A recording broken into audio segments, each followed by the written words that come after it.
Eu esqueço, né?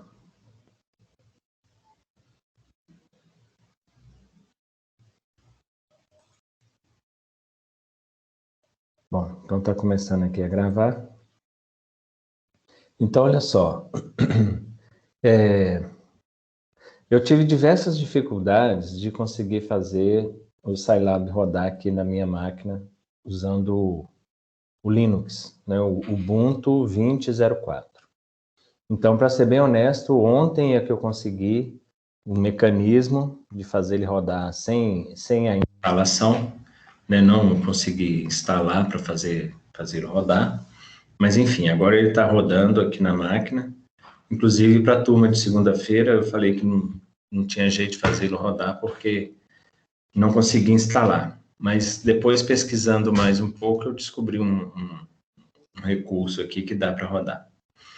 Então, aí eu voltei para a minha máquina normal, tá certo? Então, a gente vai ver essa parte hoje, que é a programação do Scilab. Eu vou compartilhar com vocês a minha tela. Eu já estou aqui com o programa aberto. Mentira, não estou. Então, eu vou abrir.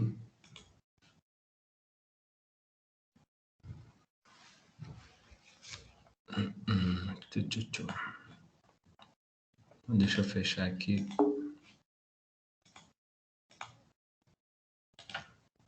Então, eu só consigo abrir aqui pelo terminal.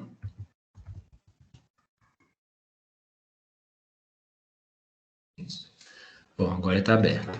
Vocês estão conseguindo visualizar minha tela? Sim. Sim.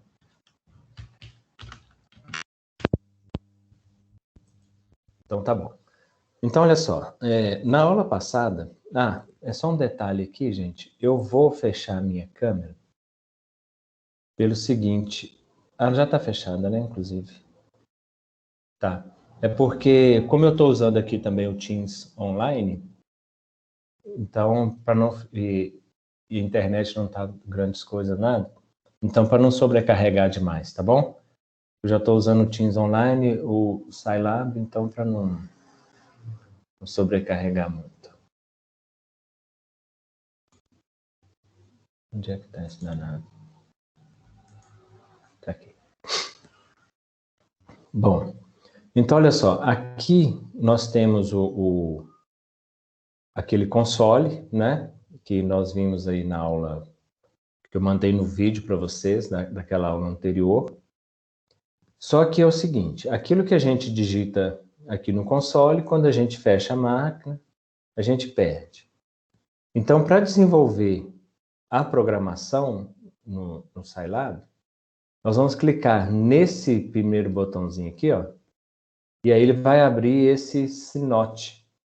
Eu vou até fechar esse restore aqui.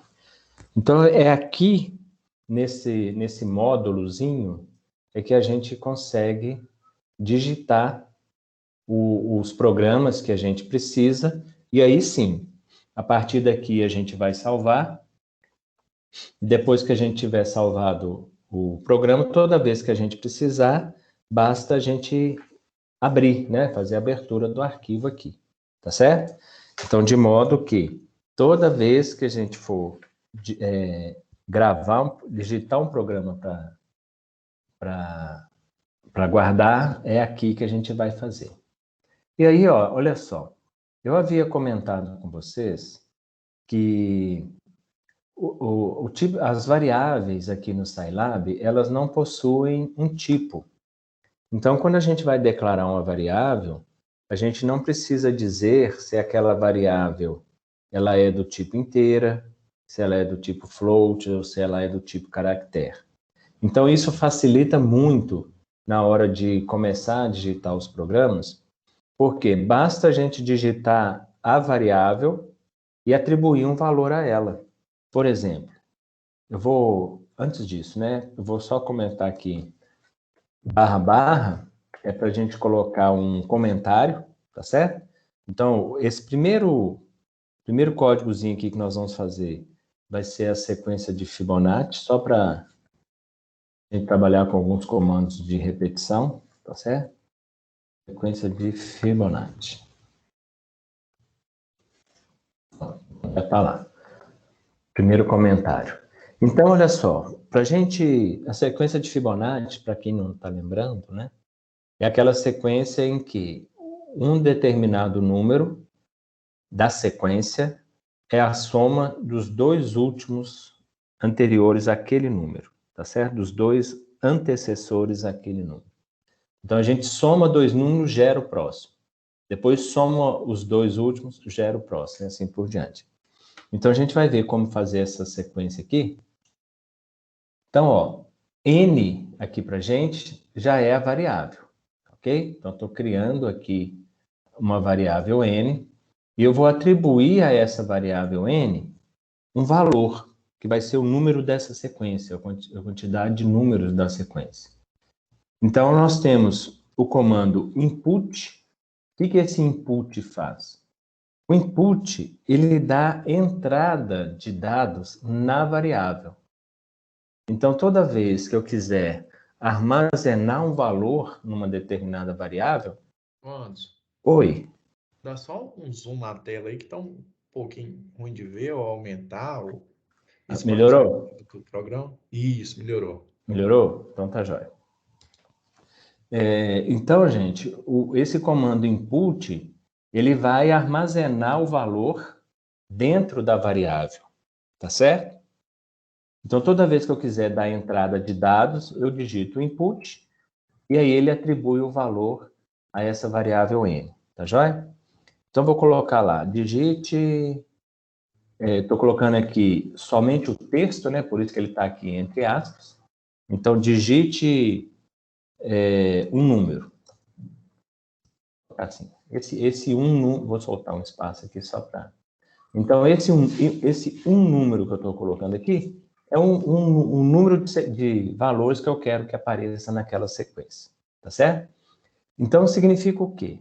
Olha só, aqui no Scilab, o console, ele continua sendo utilizado para receber e para imprimir. Então, na hora que eu executar esse código que está aqui, que eu vou digitar aqui, essa mensagem, né, digita o número, ela vai aparecer aqui no console, tá certo? E aí sim, eu vou digitar o número e na hora que eu digitar e apertar o Enter, ele vai executar esse programa, esse código, né? E vai dar a resposta aqui também no console, tá certo? Então, esse Sinote, ele é simplesmente, ou simplesmente notes, tá bom? Tem gente que chama só de notes. Ele é simplesmente para a gente digitar e salvar, e pedir para executar, né? Toda vez que a gente pode executar também pelo console, não tem problema. Mas toda vez que a gente for executar ele aqui, é no console que a gente vai ver o resultado, tá bom? Então tá lá. O N é o input. Para a gente imprimir na tela, é o printf, tá certo? Então, lá no Java, né, que vocês estudaram, tem que colocar aquele system.out.println, tal. Aqui não precisa, não. Basta digitar o número de Fibonacci menor ou igual a. E aqui só um detalhe que eu quero mostrar para vocês é o seguinte. Como eu vou mostrar o valor de n, eu quero que o valor de n apareça aqui na tela, então existe um marcador que é o %G. Para quem já trabalhou com a linguagem C, ou C++, também no C a gente usa o comando printf, né? E a gente tem que usar aqui esse % e o caractere daquele tipo de variável que nós queremos imprimir. Então, por exemplo, tem o %i, %c, %f, que cada um é para um tipo de variável. Variável inteiro, variável float, variável do tipo caractere, né? Como no Scilab, a variável ela não possui um tipo, então o padrão ele é um só, é sempre %G, tá certo? Mas aqui eu estou querendo dizer que eu vou imprimir uma variável, um caractere de variável ou um número de uma variável. Tá ok? E aí eu vou usar, porque se a gente não colocar isso aqui e simplesmente colocar aqui, ó, n, e n é o valor da variável que eu quero imprimir, se eu não colocar aquele %g, ele não vai aparecer, tá? E como eu quero que ele salte uma linha, eu vou colocar também uma barra invertida n, porque a barra invertida n, ele salta a linha, tá? Ele passa para a linha de baixo. Isso também isso é utilizado na linguagem C, e lá é barra invertida n mesmo. Se for para tabulação, é barra invertida T. Então, aqui é simplesmente que eu quero que ele passe para a linha de baixo. Tá joia? É somente para isso. Mais nada. Bom, aí eu vou criar os primeiros números da sequência. A vai receber 1 e B também vai receber 1. Por quê? A sequência de Fibonacci, ela começa com 1 e 1. Então, a gente soma 1 mais 1 dá 2, é o próximo valor. Aí a gente soma 2 mais 1 dá 3. Aí a gente soma 2 mais 3, 5 e assim por diante. Tá certo? Então, essa é a sequência toda de Fibonacci. Então, eu já digitei ali os dois primeiros valores. E aí eu vou imprimir. printf, imprimir esses dois primeiros valores. Como eu vou imprimir duas variáveis... Opa, estou esquecendo aqui. Como eu vou imprimir duas variáveis, então vou colocar o %g duas vezes. É um para cada variável. Ok? E aí, ó, eu vou dizer aqui que eu vou imprimir a variável A e vou imprimir a variável B. Valor de A e o valor de B. Ok? Vou soltar um espaço aqui, tudo mais. E aí vem variável C, tá vendo? Eu só vou criando as variáveis e atribuindo valores a ela. Eu não estou dizendo que tipo que é aquela variável. Então, eu vou fazer uma soma aqui, que C recebe A mais B, que são os dois primeiros valores. Então, significa o quê? Que o C, variável C, ela já é o próximo valor da sequência de Fibonacci que eu estou criando. Tá ok? Bom, aí a gente vai para o nosso primeiro comando de repetição, que vocês já conhecem, que é o while. O que o while faz? Enquanto uma determinada condição ela for satisfeita, ela for verdadeira, ele vai ficar dentro desse loop. A partir do momento em que aquela condição deixar de ser verdadeira, ele sai do loop.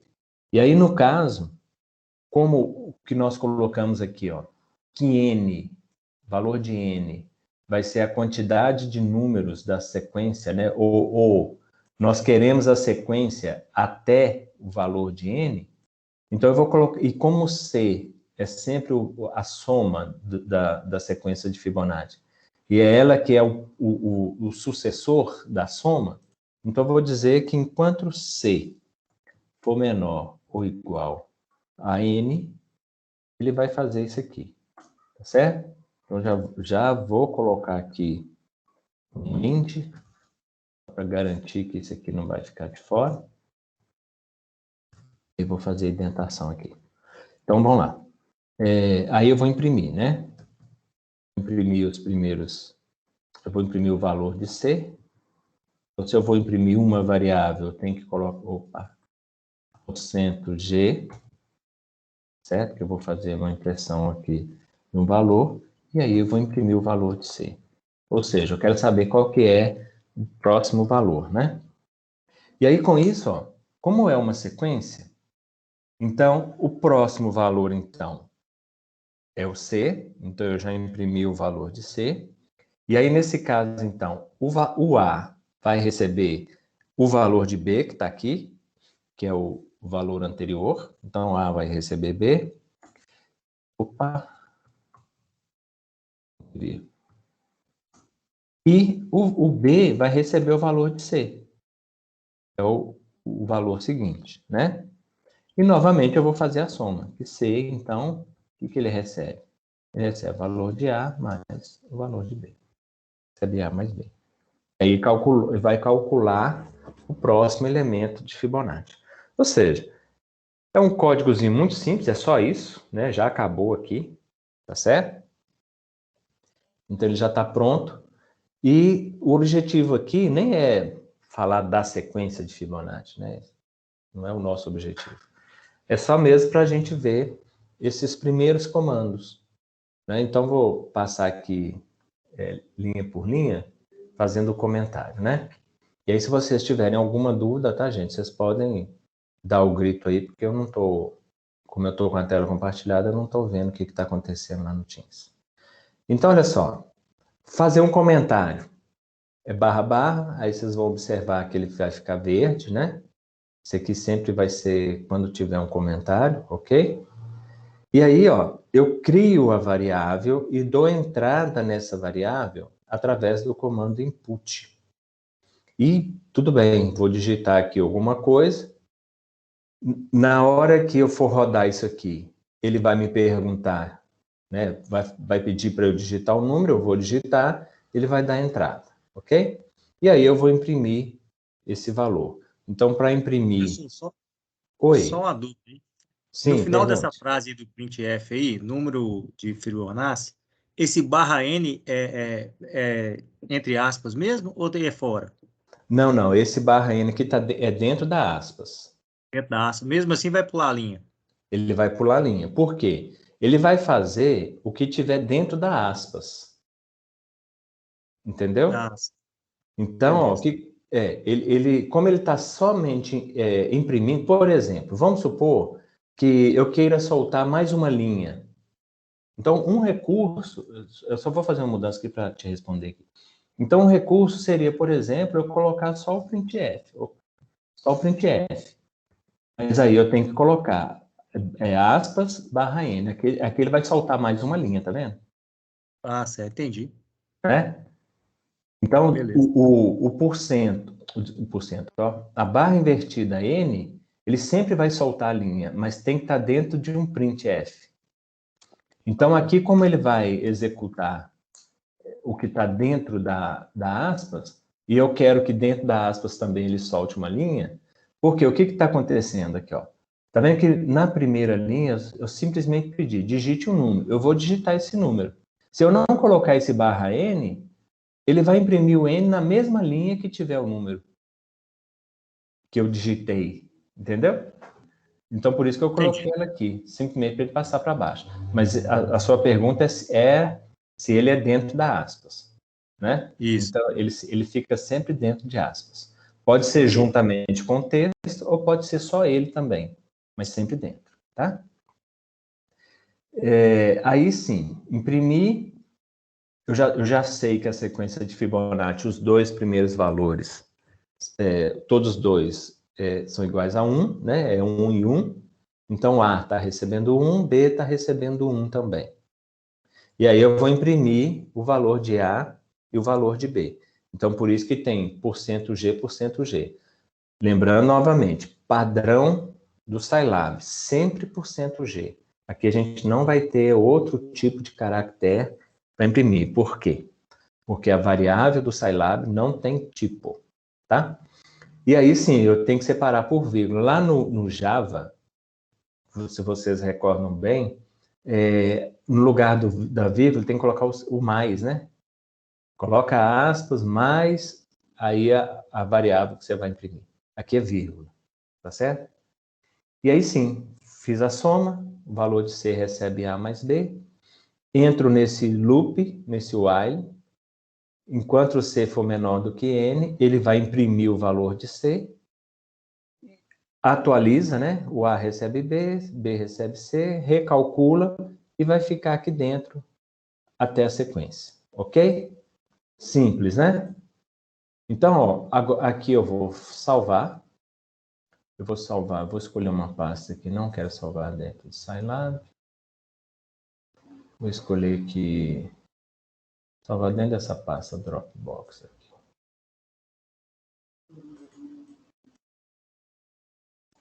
Fibonacci.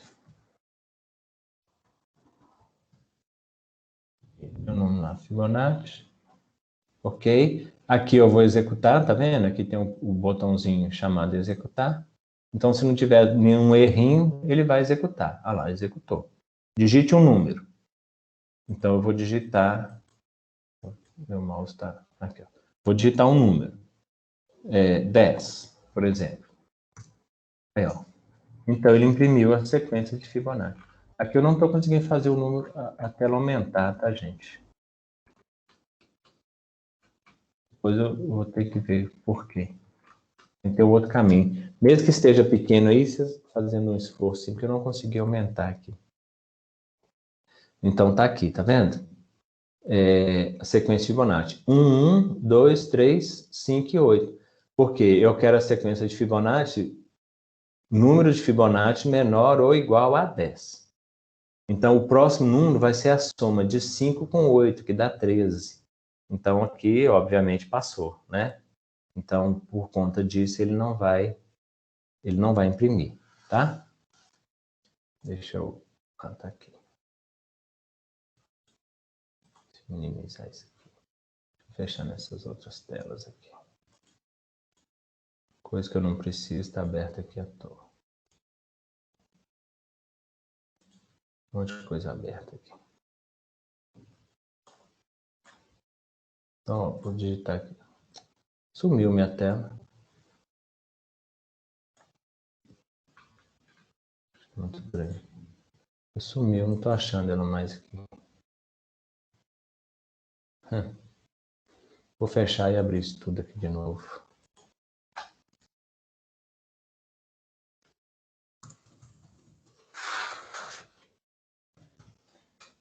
Esse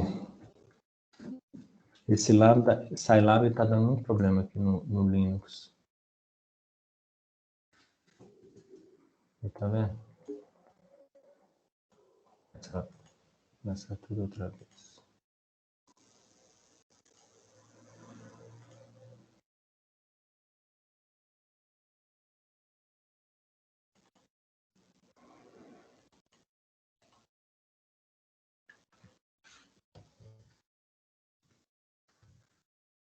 Eu acredito que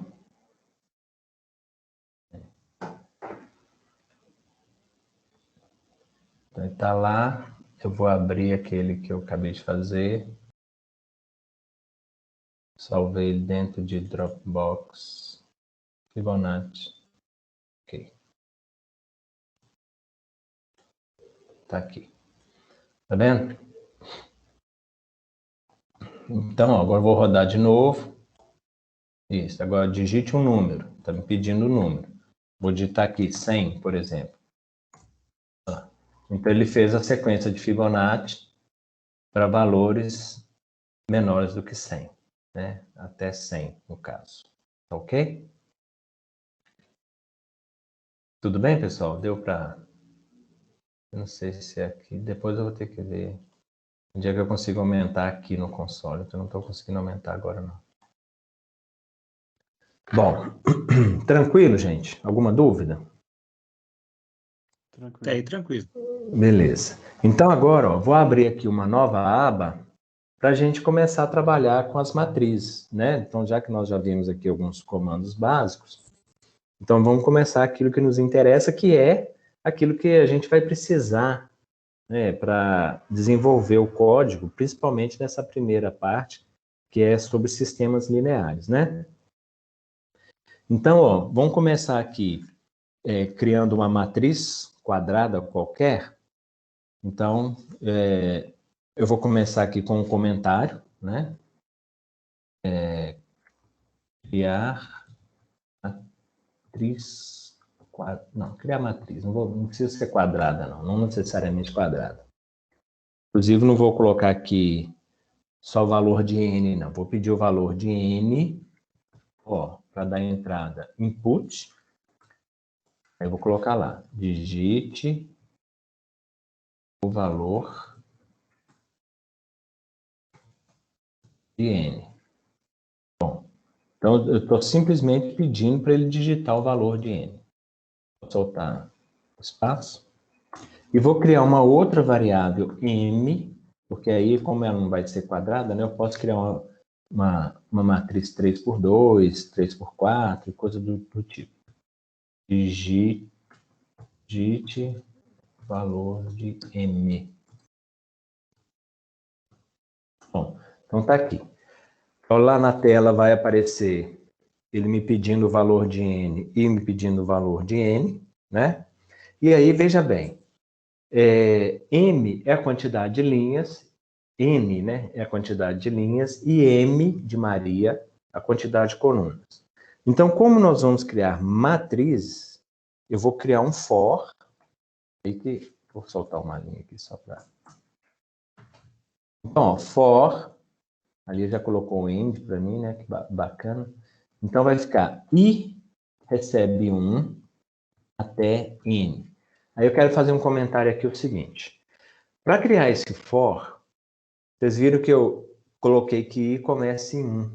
Só que a matriz, tanto matriz quanto os vetores, nas outras linguagens de programação, como o Java, por exemplo, a linguagem Java, a linguagem C, o índice de uma matriz e o índice de um vetor, eles começam sempre em 0.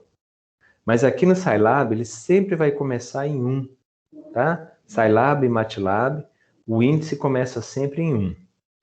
E aí, nós vimos naquele vídeo anterior, sobre o Scilab, que a gente tem um passo, né, que pode colocar.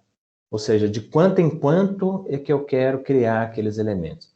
Nesse caso aqui, como ele vai ser o padrão, que vai ser de 1 em 1, então eu não preciso colocar, que eu vou começar de 1, vou de 1 em 1 até N.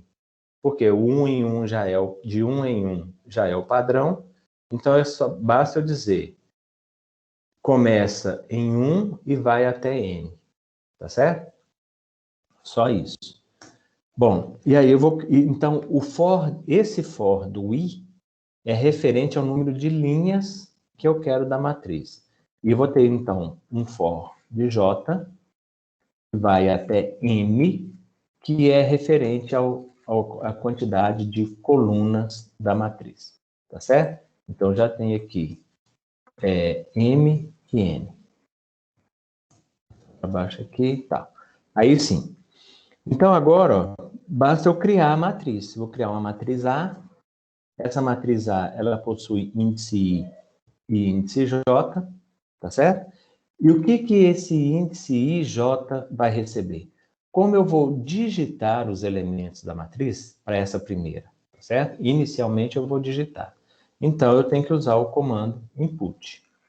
E aí pedir para que sejam digitados o elemento, né? Digite o elemento. Bom, então aqui agora está pedindo para digitar o elemento da matriz. Então veja bem, olha só, acompanhe esse raciocínio comigo aqui. Eu começo em I igual a 1 e J igual a 1. I é linha, J é coluna. Então, ó, ele vai fazer I recebe 1, entrou nesse J. J recebe 1, veio para cá. Criou a matriz, o I é 1, o J é 1. I igual a 1 e J igual a 1 é o primeiro elemento da matriz e também diagonal principal, né? Então, aí eu vou digitar esse primeiro elemento, que é da diagonal principal. Como aqui o valor de n, vamos supor, que ó, vou colocar uma coisa aqui, mas isso aqui não faz parte do código não, tá? Só estou colocando isso aqui para explicar para vocês. Então, vamos supor que o m vai até 3, que eu tenha digitado aqui m igual a 3. Então, ó, o i, primeiro, i é 1, j é 1, depois ele continua nesse j, no for do j, o i continua 1, só que o j agora é 2. Então, eu estou fazendo aqui o elemento A12, tá certo? Continua no J. O J vai até 3. Então, agora o próximo é o I igual a 1 e J3. Então, já foi feito aqui, ó, dentro desse for do J, o elemento A11, A12 e A13, que o M é igual a 3. Finalizou, ele sai desse for e retorna para esse aqui, ó. Que vamos supor que aqui também seja 3. Tá? Estou fazendo uma matriz quadrada aqui, 3 por 3. Então, agora, o I passou para 2. Entrou aqui, J começou em 1 de novo. Então, agora já é o 2, 1. Continua no J, 2, 2. Continua no J, 2, 3. Terminou, ele sai e vem para cá outra vez. Então, I igual a 1 vai até 3. Então, chegou no 3, J é 1 até 3. Então, aqui vai ser 3, 1, depois 3, 2, 3, 3. E com isso ele consegue finalizar a matriz. Compreenderam isso? O que ele vai fazer? Então, por isso que tem que ter esses dois for. Tá certo? Só que aqui, ó, se eu pedir para se eu salvar isso aqui e pedir para executar, ele vai criar essa matriz, só que a gente não vai conseguir ver, porque eu não estou pedindo para imprimir a matriz. Aqui eu só pedi para criar. Então, ele vai entrar nesse loop, vai me pedir os elementos da matriz, eu vou digitar os elementos, e aí depois que tiver digitado, ele sai da matriz e pronto. A gente não vai ver nada, né? Ou seja, ele criou essa matriz, armazenou ela, tá lá na memória, mas a gente não está vendo, né? Então, a gente quer visualizar. Então, eu vou criar novamente aqui um for de I igual a 1 até N, beleza? E um for de J igual a 1 até M. E é para quê? Para eu poder visualizar a matriz, para imprimir a matriz. Então, printf. Aqui eu simplesmente não quero ter texto, mas eu tenho que colocar o caractere, né, para ele poder fazer a impressão. Ponto e vírgula, A e J.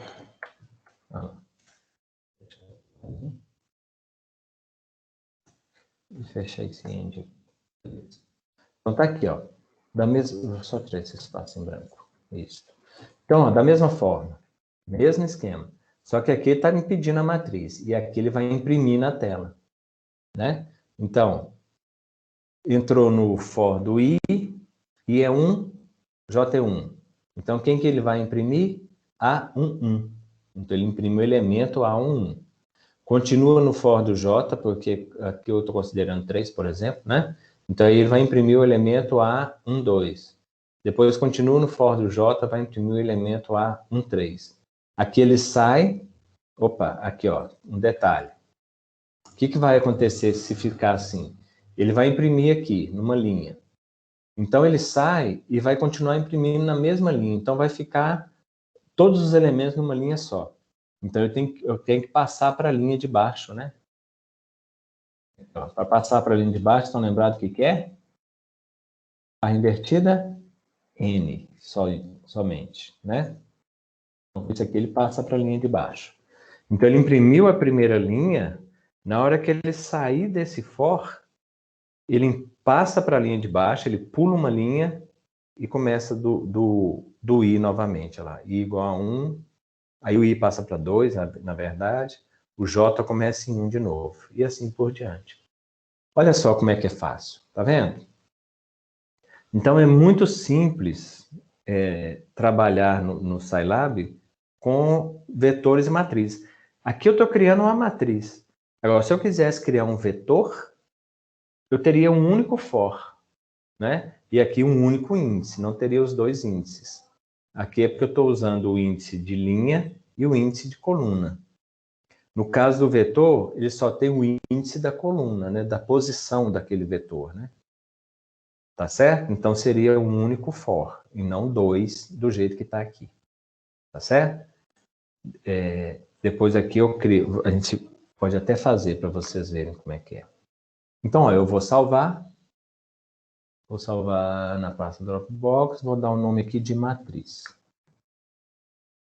Ok, salvei. Bom, se não tiver erro nenhum, ele vai executar sem problema. Olha lá, pediu o valor, tá vendo? Digite o valor de N. Então, eu vou criar uma matriz de ordem 5 aqui. Não, 5 é muito que eu vou ficar digitando um monte de coisa. Ordem 3. Aí tá lá. Digite o valor de M. M vai ser 2. Então, vai ser uma matriz 3 por 2. Digite o elemento. Vou digitar o primeiro elemento, digite o outro.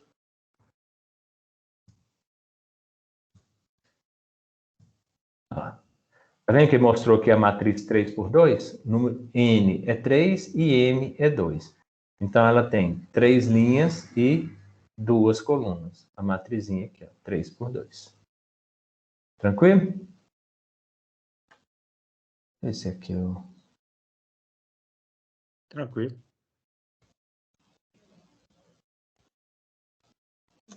Queria... Não. Não, eu não estou conseguindo achar, gente, onde é que aumenta essa... Porque essa versão também é 6.10. A última versão que eu tive aqui era 5 e alguma coisa. Eu tô achando que tá muito pequenininho para enxergar, né? Tá. Mas tudo bem. Se pelo menos tá dando para entender aqui, né, o código, tá Tá bem. bem. Pode, Tá. excelente. Não, então tá jóia.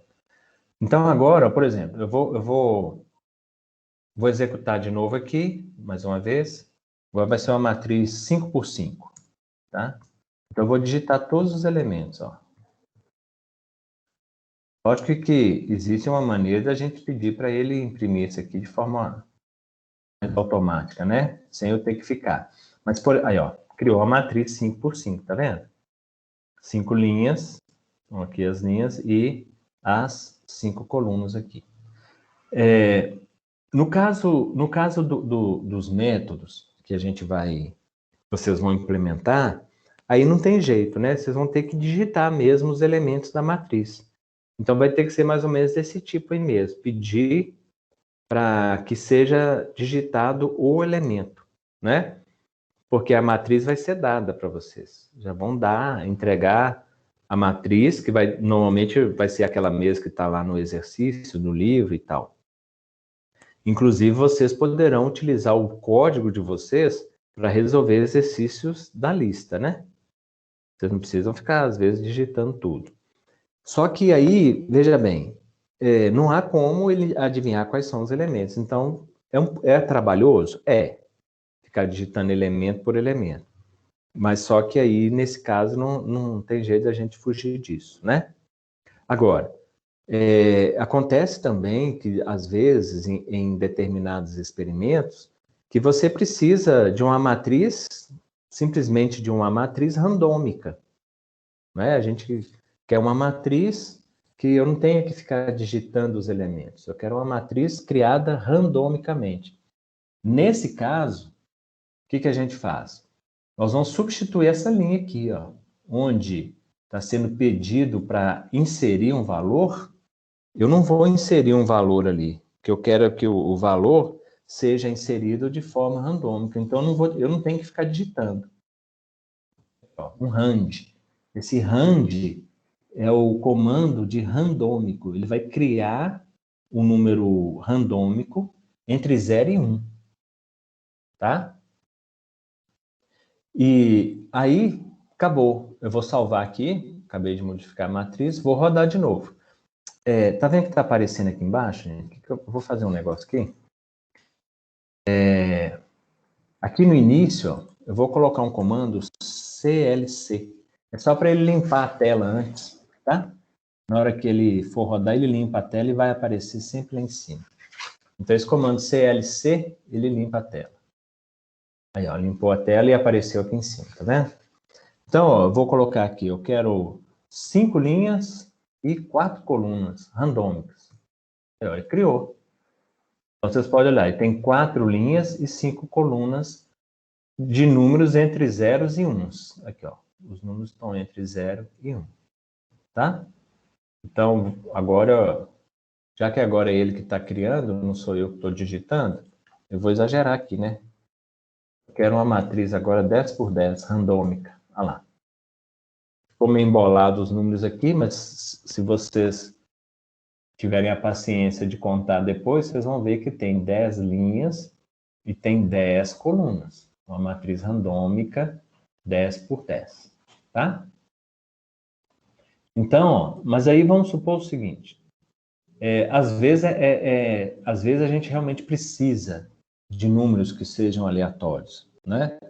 Preciso criar números aleatórios, criar matrizes de números aleatórios, às vezes criar vetores de números aleatórios.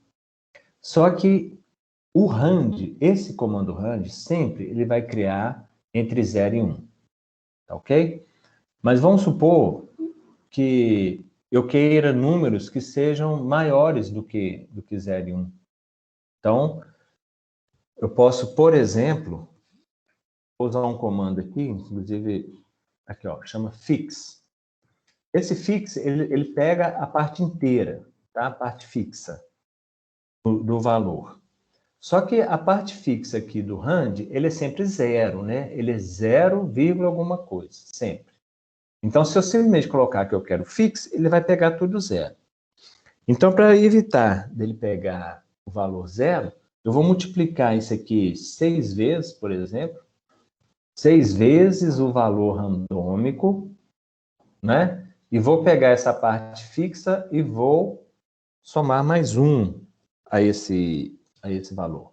Porque aí ele não vai pegar valores pequenos, assim, fracionados, né? Porque ele vai pegar sempre o valor inteiro. Ou seja, se eu multipliquei 6 vezes o valor randômico e peguei a parte fixa dele somado mais 1, ele vai me retornar sempre valores inteiros. Mas continua sendo randômico. Né? N aqui vai ser 10, N5. Olha lá. Criei uma matriz de 10 linhas e 5 colunas, randômica, de números inteiros. Tá? Ah, mas eu não quero multiplicar por 6, não tem problema, multiplica por 3, por 2, não que você quiser. Né? Então agora eu vou criar uma matriz 5 por 5. Ah, uma matriz randômica 5 por 5. E esses valores aqui são todos valores randômicos. Tá ok? Agora,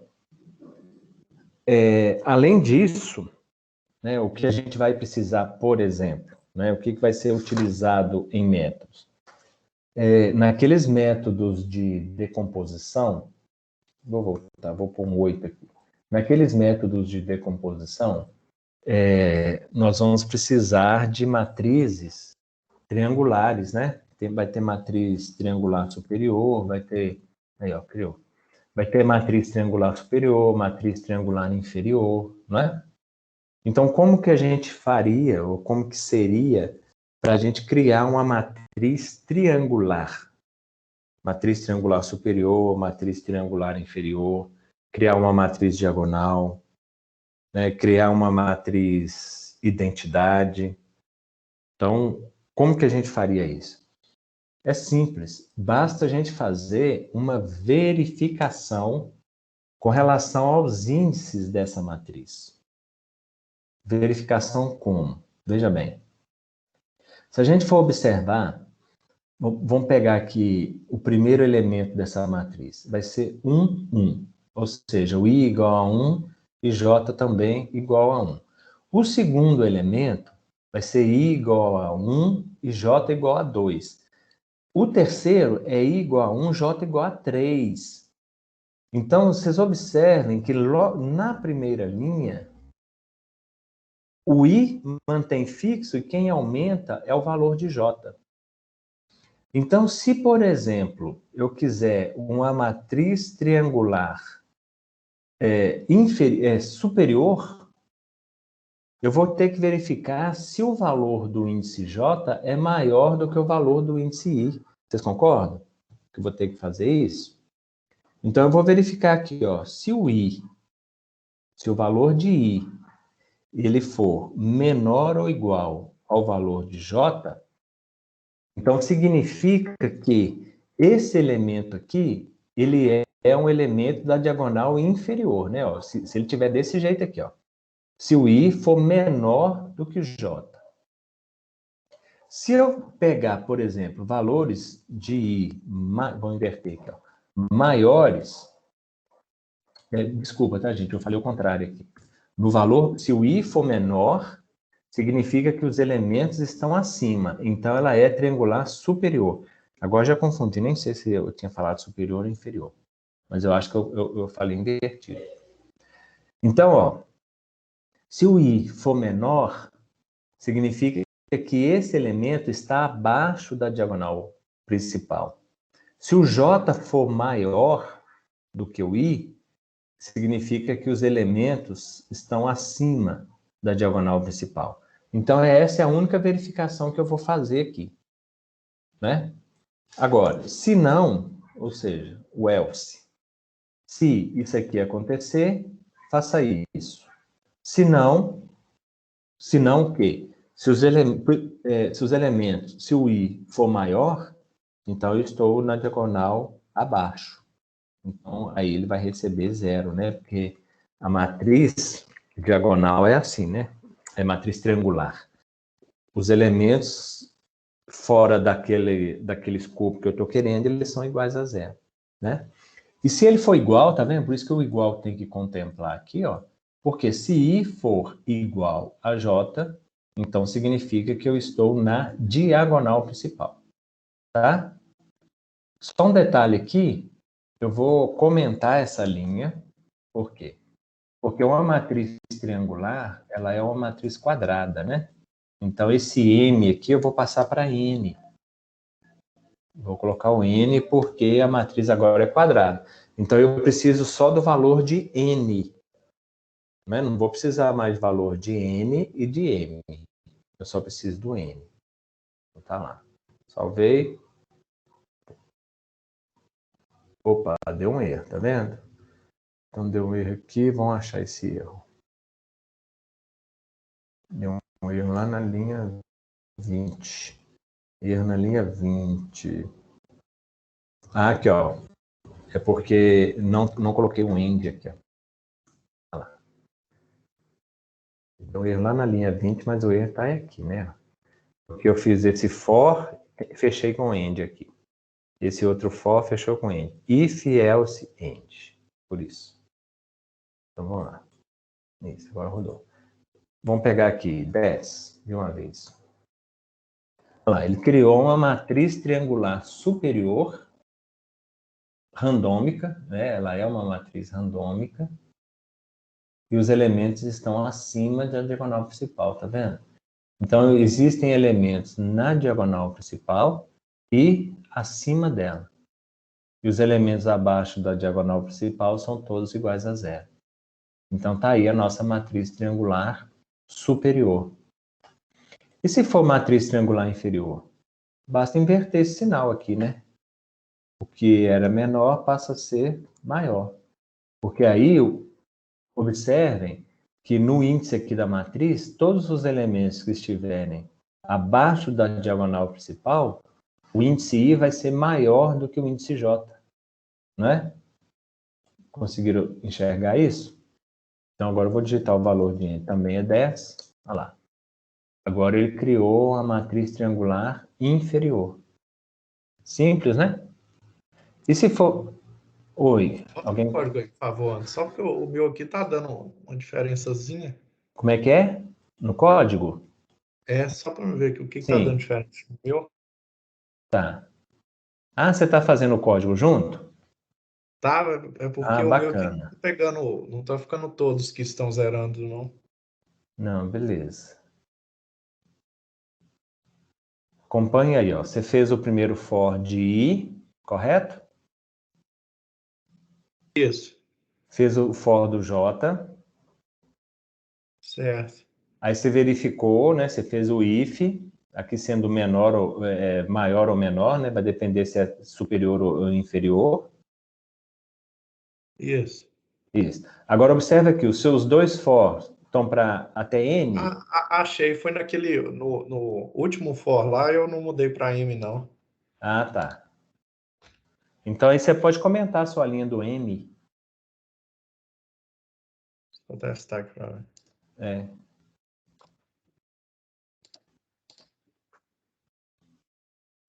Deu certinho? Agora deu certo. Ah, beleza. Valeu, São, obrigado. são uns detalhezinhos, né, que a gente sempre passa batido, né? Isso é normal. Bom, gente, então agora, ó, e se eu quiser, por exemplo, uma matriz diagonal, basta eu colocar aqui o igual, né? Igual, igual. Aí que tem que ser dois iguais, né? Igual, mesma coisa do Java, que vocês viram. Porque um igual só, igual tá, do jeito que está aqui, significa que essa variável está recebendo. E o igual, igual, significa que é a igualdade mesmo, né? Então, por isso que tem que ser aqui, tem que ser igual, igual, tá? Vou salvar isso aqui. Vou pôr para rodar. Vou criar uma matriz. Nossa. Para que isso? Está lá. Aqui, ó, tá vendo? Criou uma matriz diagonal.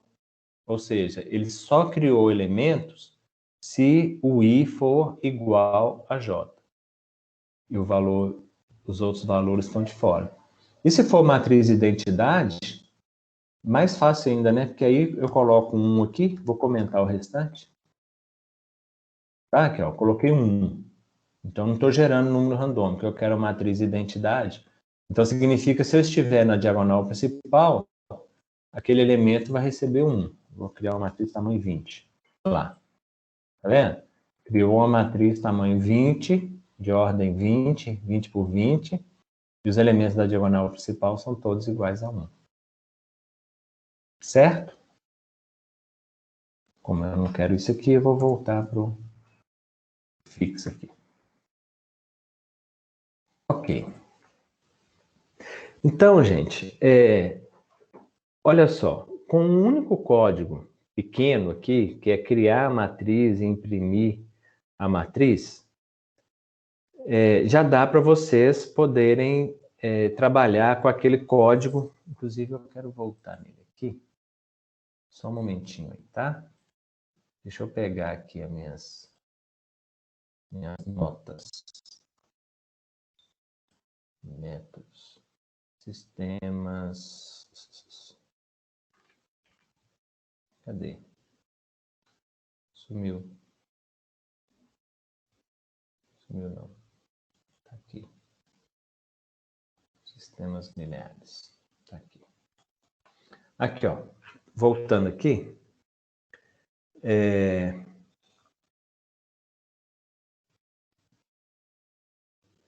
Quero chegar lá naquele pseudocódigo que nós vimos. Aqui. Olha só, olha esse pseudocódigo aqui das substituições sucessivas. Veja bem. Olha como que agora ficou fácil criar, por exemplo, criar esse código aqui de substituições sucessivas, né? Veja bem. Objetivo: resolver sistemas triangular inferior. Ok?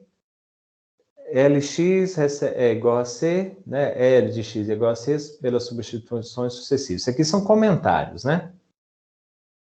Então, ó, aqui ele já falou. Quem são os parâmetros de entrada? É N, L e C. Sendo N a ordem da matriz, igualzinho nós fizemos aqui, olha. Olha se não tá. N é a ordem da matriz. Então, você vai colocar o N, input, digite a ordem da matriz, que a pessoa vai ter que dar entrada, né? Que isso aqui, ó, são parâmetros de entrada. Então, aí vai digitar o N. Quem que é L? L é uma matriz triangular inferior. Acabamos de fazer, né? Aqui está a diagonal, né? Ela é inferior. Então, aqui ela é maior, né? O I é maior do que o J, isso. Então, ó, tá pronto aqui, olha. Só que aqui obviamente que você pode até, inclusive, criar randômico mesmo, né? Não tem problema. Você pode criar uma matriz triangular inferior de forma randômica. Aqui a gente não está resolvendo o método de Cholesky, nem outro método assim, então pode ser. É só para resolver as substituições sucessivas, tá claro? Então vocês podem criar essa matriz triangular inferior de ordem n, que também não importa a ordem. Vocês podem deixar isso aqui de forma randômica, não tem problema. Inicialmente não tem problema. Depois, o C. O C é um vetor independente. Ou seja, é o vetor do termo independente. Vetor nós não criamos. Vou criar aqui agora com vocês. Então, veja bem. Para criar um vetor, eu vou abrir mais um aqui. Para criar vetor, é mais simples ainda, né? Ó, criar vetor. O que a gente vai fazer? Vou colocar aqui o N, input, olha lá, digite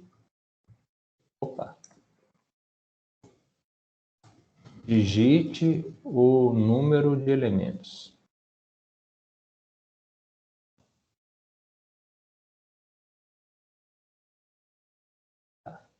Eu já pensei num negócio aqui que eu já vou comentar com vocês.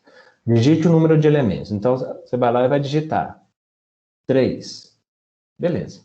Digitou 3, basta um único for. I igual a 1 até N, acabou. Aqui tá C, né? Aqui, ó. Aqui vou dar o mesmo nome, tá bom? Ali tá C. Então, eu vou dar o nome de C também. Então, C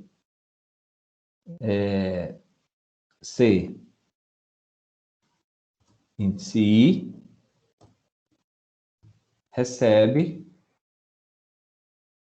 input, ou seja, o valor que vai dar de entrada lá. E digite o elemento. Acabou. Olha só. Mão com açúcar. Tá vendo? Você vai digitar o N. N é 3. Então, ele vai dividir isso aqui 3 vezes. Pá, pá, pá. Aí, quero ver o vetor. For. Pode ser até I de novo. Não tem problema. E recebe 1. E depois que ele sai desse for aqui, essa variável, ela morre, né? Print F. G. Quem que é que ele vai imprimir? O C índice I. Acabou. Vou salvar isso aqui. Vou dar o nome de vetor. Vetor. Salvei. Vou rodar. Olha lá, digite o número de elementos. 3. Então, ó, digite o elemento. 2, 3, 4. Aí, ó. Criou o vetor, tá vendo? 2, 3, 4. Um vetorzinho com esses 3 elementos. Trivial, né? Simples assim. Tá vendo? Agora, no caso aqui dessa matriz, da matriz, ó. No caso aqui desse código, o tamanho do vetor C é o mesmo tamanho de N, né? Ele vai ter que ser criado o mesmo tamanho de N. Porque se essa matriz L aqui, ela for de ordem 3, então o vetor também vai ter que ser de ordem 3. Então, vocês podem aproveitar o mesmo código que já está a matriz, porque aí você já tem o valor de N. E se for o caso, veja bem, a gente já podem até criar I igual a 1 N, já podem até criar o... Opa, não soltei espaço, não.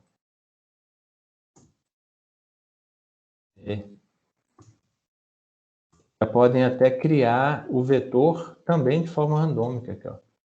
Acabei de criar C índice I, recebe, eu vou até copiar e colar isso aqui, tá? Vou ter que digitar tudo isso aqui. Copiar, colar.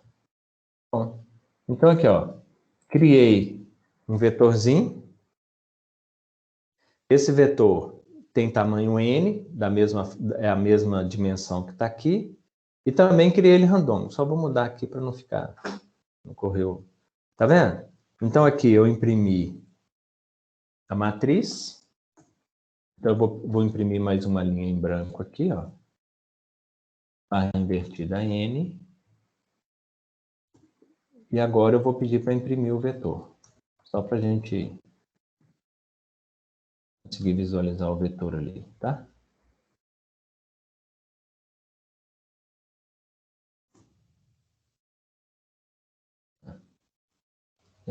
Print F.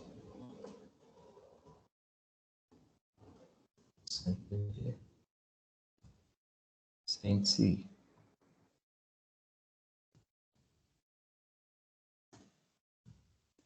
Ó, prontinho. Vou rodar isso aqui.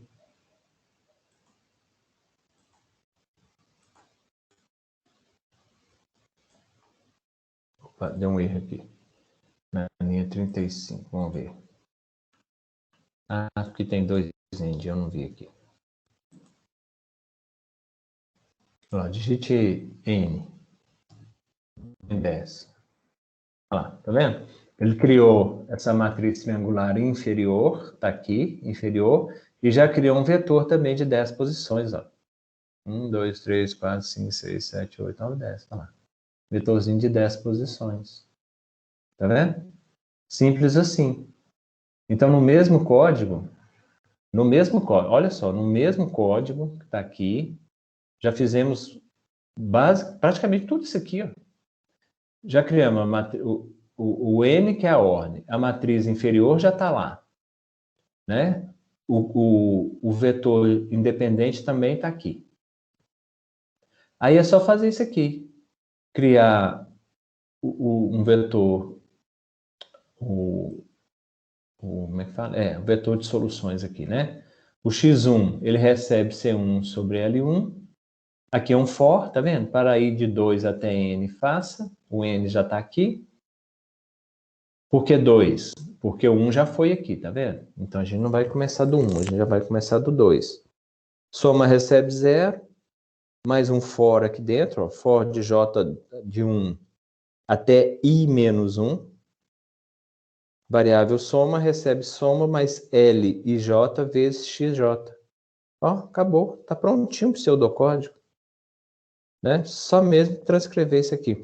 Agora, obviamente, gente, que aqui, ó, não tem a parte de impressão, tá vendo? Não tem nada aqui falando que é para vocês imprimirem. Vocês sabem que precisa imprimir, né? Então, para imprimir, é usar o printf aqui, ó. Porque lá depois, no final de tudo isso aqui, que você tiver feito tudo isso aqui, você vai ter que mostrar, porque tem uma saída, tá vendo? Ó? Parâmetro de saída é a solução do sistema triangular inferior. Então, quem que é a solução do sistema? São os valores de x.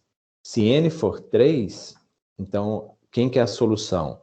É o x1, x2, x3.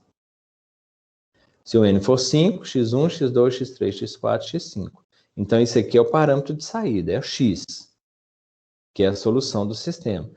Então, vocês vão ter que mandar, depois de tudo isso aqui, depois que tiver feito esse pedacinho aqui, tem que mandar imprimir.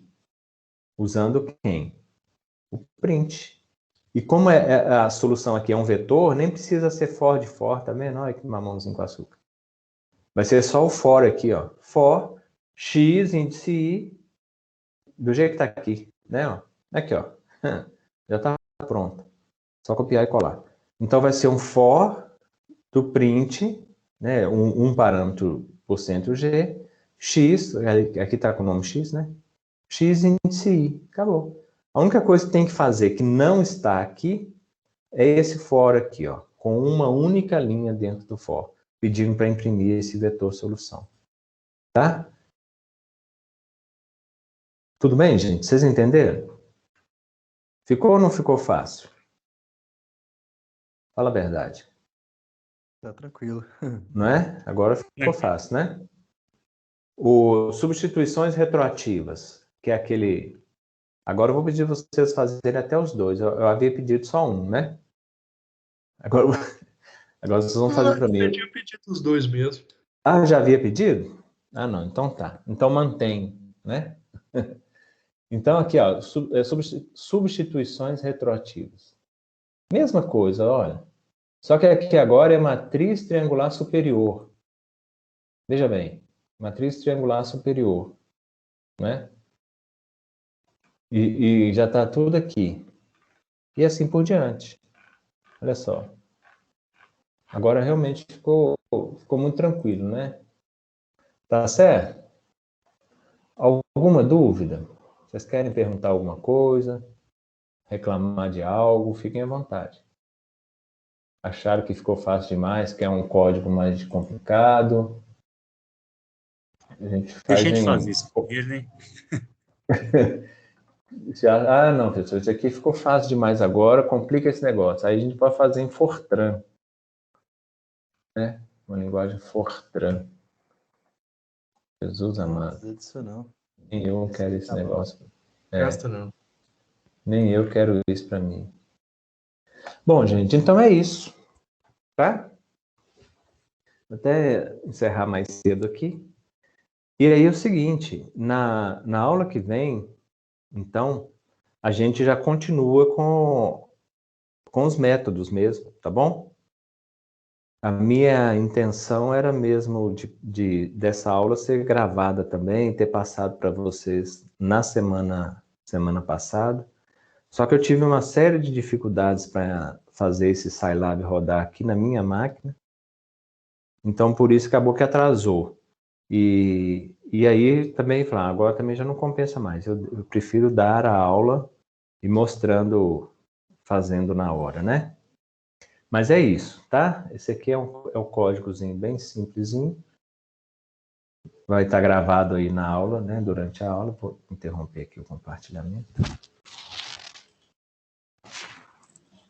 Então, ó, ele vai estar gravado aí, tá? E aí, qualquer dúvida que vocês tiverem, vocês podem mandar aí um e-mail, podem perguntar, tá bom? Beleza. Vou colocar uma chamada aí, eu Beleza. pedi vocês para dar um ok aí, por gentileza. E aí ficam esses dois códigos, tá? Eu vou interromper a gravação aqui. Aí fica o código da retroativa e da sucessiva e retroativa.